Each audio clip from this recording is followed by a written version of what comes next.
I'd just like to begin by reminding everyone that it's not a shop, it's a lecture. Okay, I'm Natasha. I teach here in the diploma school at the AA.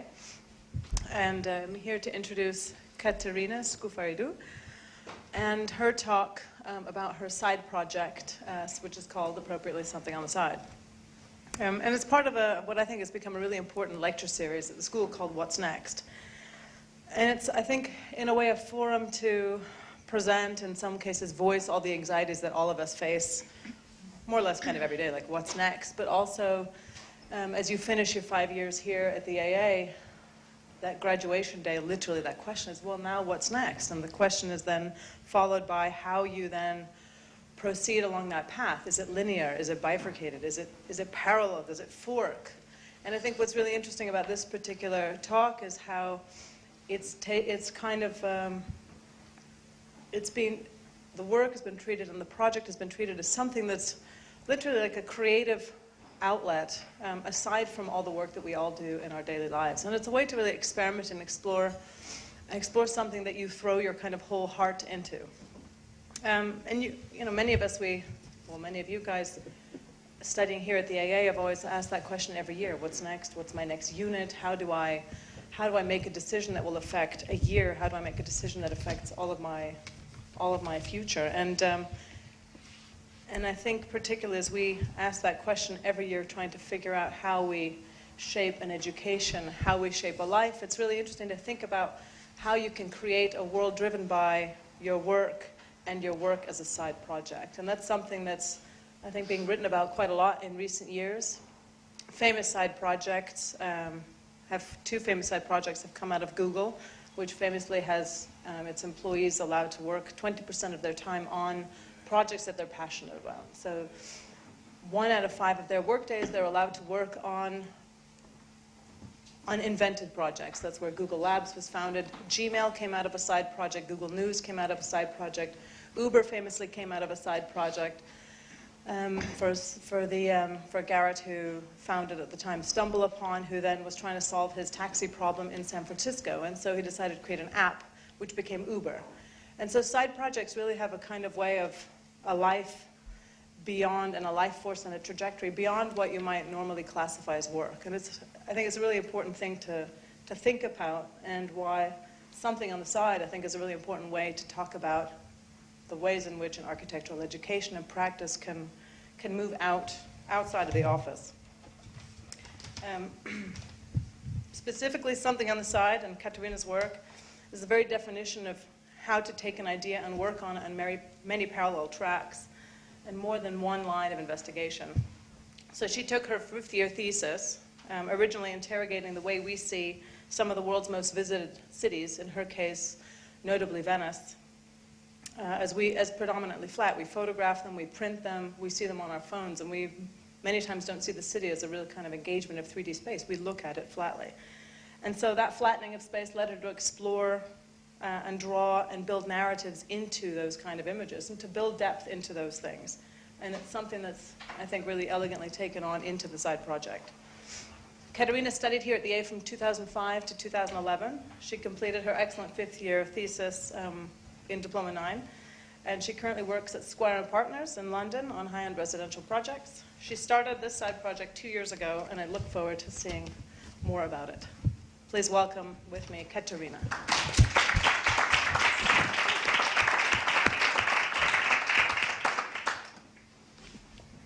Hi. Hello everyone, and thank you for coming tonight. Tonight I'll try and give a brief introduction to what I have been doing since I graduated 3 years ago, and hopefully get across an image of how architecture triggered some of these ideas. I will start with a brief introduction of some of the projects I worked on during my studies that have influenced the work I am doing now, and slowly take you through the current status of the work. During the 6 years of my studies, I had the opportunity to develop a number of interesting ideas and projects, and work with very influential and well-established people in the field of architecture that helped me carve my way into understanding what really interests me. For my final year at the AA, I got to work on an idea that always interested me and never had the opportunity to explore before: the relationship between architecture and the city as a flat image. The way through which the project is told repositions our understanding of experiencing the space of the city as a three-dimensional stage that extends from the interior to the city. Looking at the development of technology and extensive use of the media, a dense network of information easily accessible to each one of us has transformed cities into a flat image, a picture of itself that we merely tend to consider that it traps all the urban, social, political, and architectural aspects of the city. We visit a place looking for the image we already formed. The collective idea of a place beyond its physical appearance grows with the diffusion of plans and images, adding to an accumulation of conflicting points of view and expectations. We tend to be exposed to the tourist point of view. Venice has fallen into the state of representation, as it is highly exposed to tourism every day, merely flattening the experiential qualities of the city into flat images that are in constant reproduction, even from people visiting the city. In the image world, space is expressed sequentially as a collection of spaces without any need for interconnection. The space of a picture reconfigures or materializes to facilitate transitions from one scene to the next. In a picture, life is a city, and the building is experienced through the action of perspective, movement, extreme transitions, and vivid colors.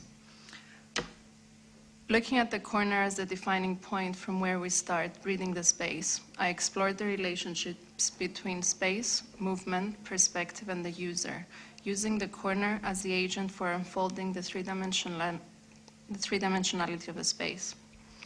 Piazza San Marco, one of the most iconic squares, was my space. Biblioteca Marciana was my corner. The movement of the user around these elements triggers a constant change in perspective, and that initiates the unfolding of the two-dimensional flat image into an experience, into a three-dimensional world.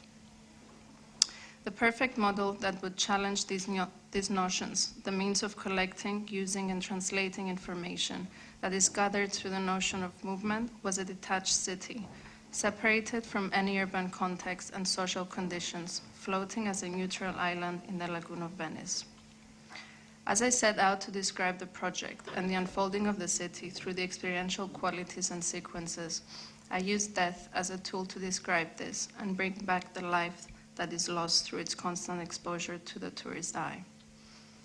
Walking through the city allows one to form a collection of existing spaces, to reiterate connections between cultural, social, and spatial properties of our everyday life.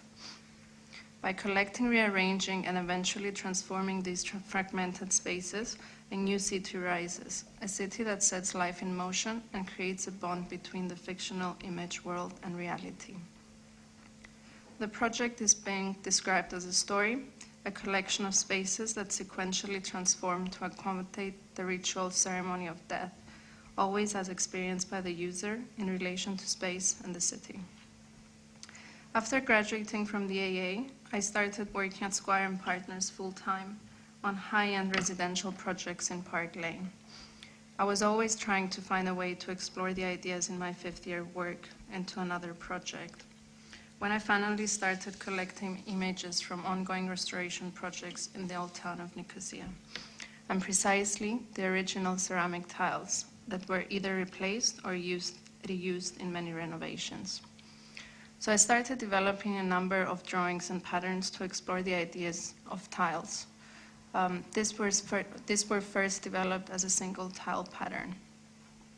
Then I looked into algorithms to understand how I could create this into various shapes that would enable a number of other combinations to be formed. Amongst the works I looked at was Charles Avery's tree project, where the base is made out of ceramic tiles, customized to enable transformations to the patterns. The idea of the tile was developed in conjunction with the ideas explored in my fifth-year project, and the constant interplay between the two-dimensional image and the experience of the three-dimensional space. So the purpose of the tile idea was to create a series of spaces that would be deceiving to the eye on a two-dimensional scale, but can only be understood when physically experienced. This led back to developing a series of spaces that use pattern as a means of illusion in the two-dimensional world, but become a pattern themselves by portraying what looks to be a three-dimensional space. During this exploration of ideas and pattern development, I came across with the idea of developing this in a different scale. So I started printing the images on fabric, which I ended up giving as presents to my friends and family. This triggered the interest of actually developing it into a business. While I would explore the things that interest me, I could also build something that potentially could grow into a business. By then, I had already found my manufacturers in London. Although the quality was very good, the cost was very high, and that was not ideal for a starting business. So I started looking into other areas of resource, China, India, and Hungary. I frequently visited big retail shops and checked the labels of well-known brands to get a better understanding of the resources and options, as well as more information on the countries and areas I could approach. I then started searching online and contacting manufacturers after thoroughly checking their business profiles, when I finally approached around 50 manufacturers in total from 4 different countries, including the UK, who in turn sent through a number of fabric samples. Naming the business was the next step. I had to start promoting some sort of name, brand through the social media and potentially a website. I was struggling to find a name, a logo, as I didn't want to put my name on it. I thought I should name it for what it was. Having a full-time job as an architect, trying to develop something that interests me outside of office hours, it was something on the side. As soon as I had the name, I started designing the labels.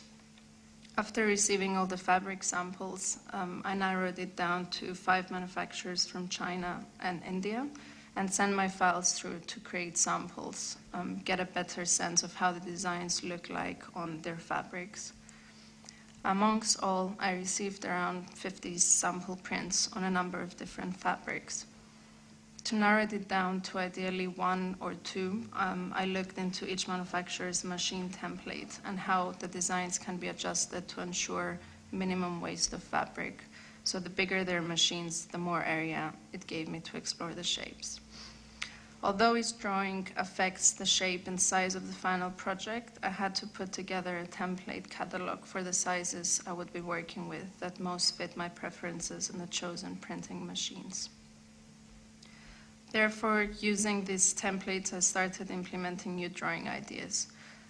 Influenced by architecture, I looked into portraying the experience of walking through space into a two-dimensional pattern. So working backwards to what I was exploring in my last year's project. For that, I chose a number of iconic buildings to look at, such as the Eames House in LA, where a number of views are collectively and strategically placed on the drawing to become a pattern. A library as seen in plan, taking a picture of the actual space and reversing its three-dimensional qualities into a pattern. Goldstein House in LA, taking the elements that describe the architecture and the experience of the space, such as the pitched carved roof and the amazing views, collapsing its qualities into what at the end becomes my pattern. Frank Lloyd Wright's Millard House, using the ornamental character of the building as seen at different scales and from different perspectives. These are hand drawings from a competition I participated in, where the concept involved the development of a story through architecture. These were then deconstructed and put together with the same concept in mind to create a pattern with the two-dimensional visuals of a space. Some of the most enjoyable designs I got to put together were the thin, long drawings. Looking back at how my project was told as a story, I wanted to create something of a story itself. And what better way to do so than using the existing precedents of fairy tale stories and capturing that into one drawing. Vivid colors, change of scale, perspective, and a number of iconic objects that trigger the fantasy, all translated into and through patterns. The stories from top to bottom are Alice in Wonderland, Aladdin, Jungle Book, Little Mermaid, and Snow White. The process involved in coming up with these designs is first I draw everything by hand to make sure everything is positioned coherently and very strategically in order for the story to be effective. Then I scan the drawings and start tracing everything in CAD. Then coloring them in illustration. It takes around 2 weeks for the final image to be finished, as the drawings are very detailed. The colors are intuitively chosen as I work through the drawing, and sometimes I go back and change them if I think something is not working well. Gradients and shades are also strategically worked into the drawings to enhance the sense of depth and movement through the story.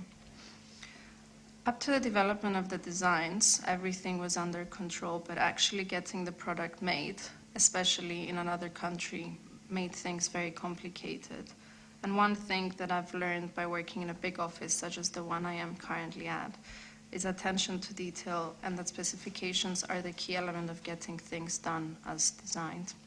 So I put together the information and quantity for the production, along with stitching guidance and information for every design to make sure the finishes are up to my expectations. These are used as guidance for the manufacturers and are sent along with the design files for production. To decide on the materials, I organized lists of all the material options I had to work with and the types of finishes for each design. Since the cashmere comes from India, it's sent directly to China where the silk gets printed and all finishes are completed. I had to be sure that all the information is clearly labeled. The packaging is a very important aspect for me. As an online shopper, I always appreciate a well-wrapped parcel. And as an aspiring potential online seller, I have to look into both sides. Keeping the cost down, but presenting a nicely wrapped parcel for the recipients. An inventory list of all the items ordered was then put together, assigning codes for each design, names, listing the stock of each piece, the sales per item, the production price that needs to be converted to the currency that I'm working with, inbound shipping cost per item, VAT, weight, including the packaging, and of course the packaging cost. That all adds up to final cost price, and this determines the sellable price of each piece. By that point, I already started working on putting together an online website with an e-shop to promote the selling of the pieces once they arrived. I always had a clear idea as in how I wanted the website to look like. Simple, clearly listing the shapes of each design and drop-down menus for the items that are separated by material. The product pages clearly show the design with zoom-in options on the images. The administration page is where I control everything from. All the materials, the sales, the clients, the subscribers, the newsletters, everything is controlled from here. One of the key elements I added to the website is a blog bar. This is used as a platform for posting interesting stories and news that relate to architecture, fashion, and design. This is seen more as my sketchbook, as my scrapbook, and potentially can become the agent for attracting more traffic into the actual website that would increase the exposure online. In order for the e-commerce to be completed, I had to set the shipping cost rates that allow for worldwide shipping. As a start, I decided to use Royal Mail with tracking and signed for UK and international shipping.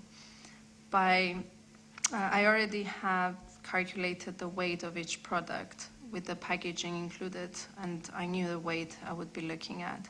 Then I had to sort out the countries and set it up in a way as to allow for more than one purchases at a time with a correct shipping estimation. As soon as the items arrived, I immediately started taking pictures for the purpose of the website. In the meantime, I set up a number of social media platforms that I used to promote the work and the website. These were set up before the website was completed and is used as a means of promoting the scarves. although most of the posts include the scarves and the designs, one of the things missing is the human scale reference to the product. I had no pictures that actually show the product on a human body, and although up to that point I was posting images of the scarves, I had to quickly put together something that would reflect that with no extra cost. So I started drawing figures and using the sketches as a way to best reflect the scale, the movement, and the fluidity of the fabric. Through the social media, a number of parties approached me with an interest in setting up a collaboration.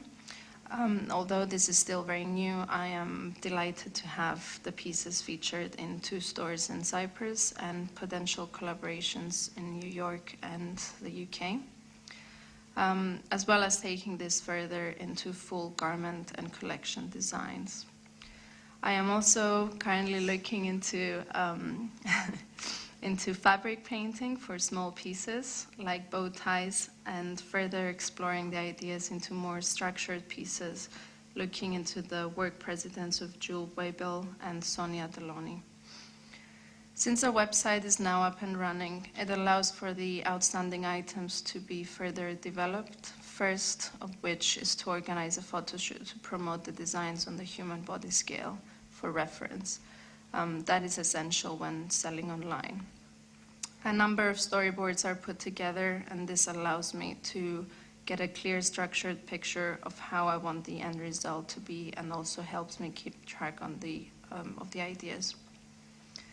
I must say I never thought I would be doing this after the AA, but what I tried to get across tonight is that my studies have sparked an interest that I get to further explore now at my own pace and terms. And although the work is related to my architectural manifesto, working on it without the confines of time and stress really let me explore this, not only in completely different scales, but also in a different language with merely an extensive use of color and new way of drawing representation.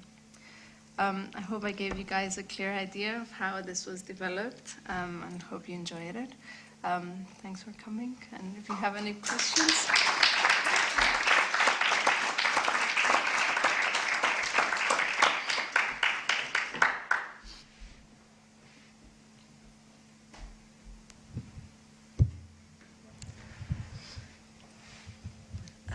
Anybody have any questions? I wanted to ask 1 or 2, but I'm happy to lend it out first. Okay, in the meantime, I had, in a way, 2 questions. One, we were talking about the issue of color palette. Like, how do you, I think generally, like, I know when Zaha comes here to lecture and she talks about all the drawings that get produced in the office, and she invariably kind of gives Patrick grief. Patrick, you can't do color. And there's a kind of real, I think, history with architects and color in the same way that we have also a kind of strange legacy with writing, that there are a few who can write and there are a few who can write in a very kind of tortured, difficult kind of manner. And I think we also have equally a tortured relationship to color. So I'm wondering, one, like how do you begin to kind of negotiate the world of color, which I think in school we don't really broach. It's something that's intuitive. And then the other, what's the other one? We were talking about, oh yeah, the the issue of now you have side project and you have work. Is there a kind of overlap? Not at all. Let's go with color in a sense. Like how do you? The color. I've always been a fan of color, although I don't wear color. I always liked the color as such, and actually, I always ask my parents, because that's how I got into art and then finally architecture. They realized at a young age that I was good with color in a way. And that's how, because I don't have a strategy in how I use color in the designs, it's just intuitively working through the drawing and deciding what the color would be. But I tend to work against not using color at all. So there's hardly any black or white. It's all, everything, all my palette is colors. I mean, I only asked the issue about color because I know recently, I think in this past year, I don't know if it's one of my students, but there was a link somewhere, for some color palette app, for those who have no idea how to choose color, to pick a color, and then you see the family of color associated with it. So it's like, for someone like me, that would be great, because then I can just weave that together. So I was just wondering, in a sense, how do you know how to put what next? Is it really just intuitive, or do you kind of select a family of colors? It's very intuitive, but I think the precedent of starting from a concept like the Eames house gives a set palette, and that gives me like a starting point. Because also in architecture, you have to have limits, and the limits are the starting point. So setting those limits will form your project, and the same as here for each design. So they started from the collection of tiles. So let's say it begins with the California precedent. And you say there's no overlap between the side and the not side, between something on the side and the day job, let's say. I think my day job kind of influences the way I progress this into a business, and how I learned how to work through it so it can actually be something visible. Other than that, it's completely different to what I'm doing at work. But I kind of like that, because at work it's very structured, and it has been also during the studies. It's more structured, whereas here it gives me the freedom to explore anything I want at my own pace, really. And is the idea always to maintain a kind of architectural bent to all of the textures and materials and fabrics? I mean, at the moment there's the California trip, I guess the fairy tale is exempt from that, but they seem very spatial and very architectural. Is that going to be a kind of reference for the company? Does the background always have to be present in a sense? Yeah. Because these designs have kind of came across with what I understood interests me in architecture as such. And I'm also looking into developing these sorts of kind of spatial patterns more. So it will always be, at least in the short future, reference to architecture. I think it helps me work much easier in having that in mind, and it helped me structure the design much easily. Any other questions? Talking about colour, I wondered, because looking at your colours, I mean, they're quite sort of dramatic, and they're sort of quite dark and winter, sort of autumn colours. Would you go seasonal? Would you do like a summer collection and then sort of choose more pastel colours? Because also thinking about people wearing your products, a blonde might not look as good in a sort of dramatic. Yeah. And I would love to see your pastels, actually, your summer collection. Actually, these are the designs that actually were triggered from the architectural manifesto. And that's why everything is, more, as you said, dark. But I am hopefully, if it gets to become something more like into the fashion industry, I would be looking at a seasonal production and designs for every season, hopefully. That's what I tried to do with the kimonos, if you had a look at them. So there are a kind of palette for different seasons. Would you ever go back into the production of tiles? Yes, yeah. So it's something I will be exploring through this. So basically all the ideas are continuous, and I will continue working on them, but also using that to create patterns, to create scarves. So it's a kind of entwined kind of idea of exploration and then continuing this. So whatever I produce for tiles, they will be printed for scarves and so on. Okay, but I mean the actual production of tiles itself. Yeah. Do you consider that like a valid discussion or even engagement with architecture in another way? Definitely, yeah. Okay.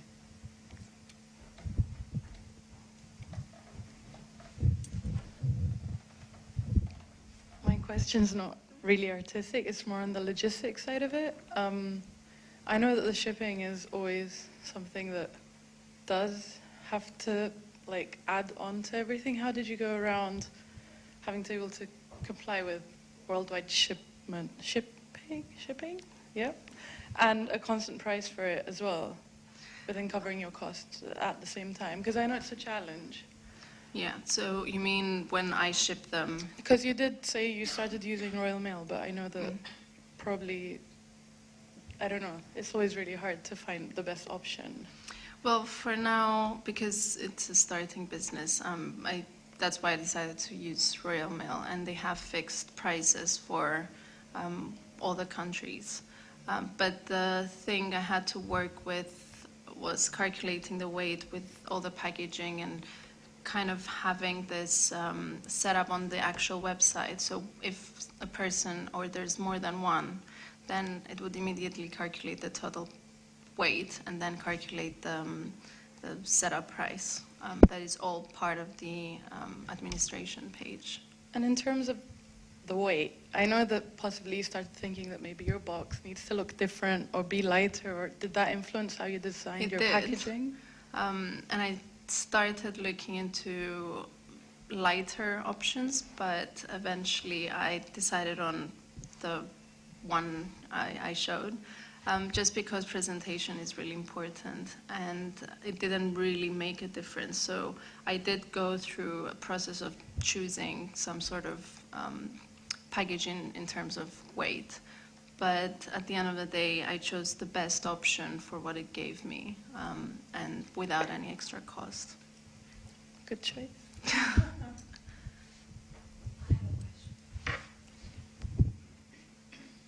I was thinking, how does it come from you as a student? Because when you produce a drawing, you produce just one copy of it, you know?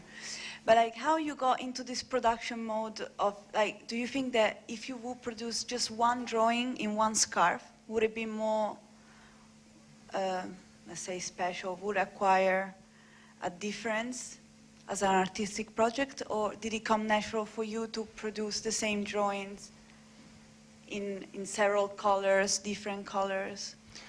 Well, each drawing is completely different, but the fact that I chose to have like 10 pieces from each is purely logistics. Because if I had one piece, it would have been so much more expensive to sell. And that's why I looked at different manufacturers away from the UK for now, because purely cost-wise, and the quantity kind of sets the prices, and that's, I didn't want to sell, set my prices really high. And I think 5-10 pieces is still manageable at this point. And you've done custom projects as well? Yes, yeah. So I've got a few customized projects, like the bow tie that Pavlos featured. That was done for a wedding. That was fabric painting, hand painting, and a few other designs for a wedding as well, wedding presents. But that in hand, because I have to print them here because it's one piece, kind of sets the cost much higher. I just have a quick question, which probably maybe answers itself, but I know you've always been someone who can survive on very little sleep, but I was just curious, given that architecture is a profession that's always more than full-time, I was curious about how you find the time to, especially when you walked us through all the different stages of setting up this company, and also like working out like all the kind of manufacturing, the postage, like getting these things actually sent out. It's a lot of work for someone to do, even if it was your full-time job. And you have like a more than full-time job as well. So I was just curious as to how you find the time to do all of this, and what you would do if, hopefully now it's going to go viral. So I don't know, I'm just curious about what your plans. It's just purely time management after work. Thankfully, Squire and Partners doesn't leave us work very late. So it's purely time management. So I would always work after work hours and during weekends. But it took a while to set everything up. It took me 8 months to contact all the manufacturers and get the samples in, it's quite long. but which we didn't have the time to do or explore such things at the AA because you only have a year. So that was the kind of what I was saying, working at my own pace. And although you have to set up deadlines so that you get things done, that's how we work as architects, and that helped. But also it's purely time management, which I wasn't good when I was studying.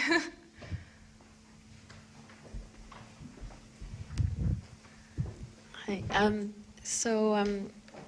When in architecture, when you work, and most of the time when we do the drawings in the office, we draw it. We do lots of iterations of it, but we draw it once and then we build it once.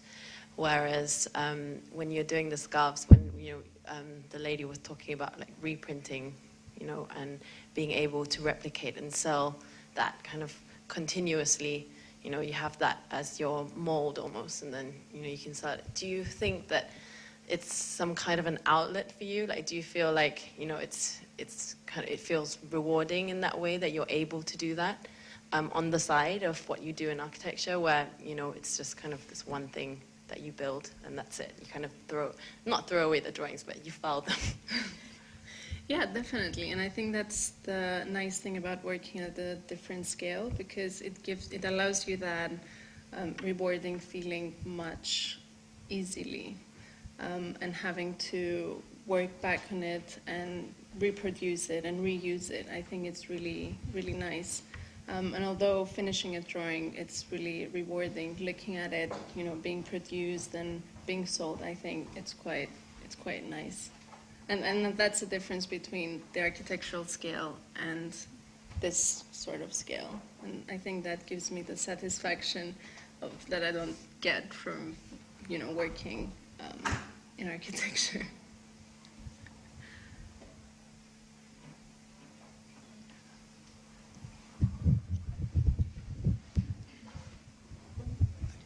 Hi, I'm maybe going to ask a slightly boring architectural question, but when you've been putting together the presentation, looking back over your fifth year project, I wonder if you start to see more correlation between what you're doing now, other than it being just the kind of trigger for something new. Because it intrigued me when you were talking about the kind of user experience of your fifth year project, and then you started saying the kind of next step for this is thinking about how the fabrics and the patterns interact with the kind of human body. And there was quite a lot of unfolding and folding in your diploma project. I wonder if that's something you consider when you're designing the patterns, about how they fall on the body, and whether that's something you're interested in, about how you represent how they're photographed. Because seeing the ones where you're looking at architectural spaces and representing those, like what would happen if you were to photograph these on a body in these spaces that are represented on the cloth. Yeah. I just wonder if that's something, there's a kind of, if there's an interrelationship and a kind of back and forth, or whether it's just a kind of progression from something else. No, it is, and it's something, well, I realized that's what I liked from my fifth year project, and that's why I go back and forth also with the designs, but also how I look at how these pieces are put together. So even the way the drawing is put together is quite strategically placed. And the garments I have are taking into consideration the human kind of body, and looking further into exploring this, I would like to get that across, hopefully. As opposed to architecture being presented in a vacuum, and clothing usually presented in a vacuum, somehow always decontextualized. I see an LA trip in the works. Yeah. No, but it's an interesting kind of demand to place on both architecture and these pieces, to place them in space. So it's not like the dweller, the Dezine photograph that's always empty, barren. Yeah. And these in a way that, or clothing generally, presented on a catwalk or in a magazine or on a white background. Yeah. It's a really interesting kind of challenge for the two to have a collision. Are there any other questions from our audience? Then please join me in thanking Katerina.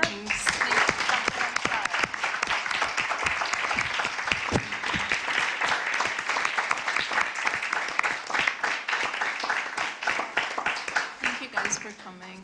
Hope you enjoyed. Can we try one now? Yes, please.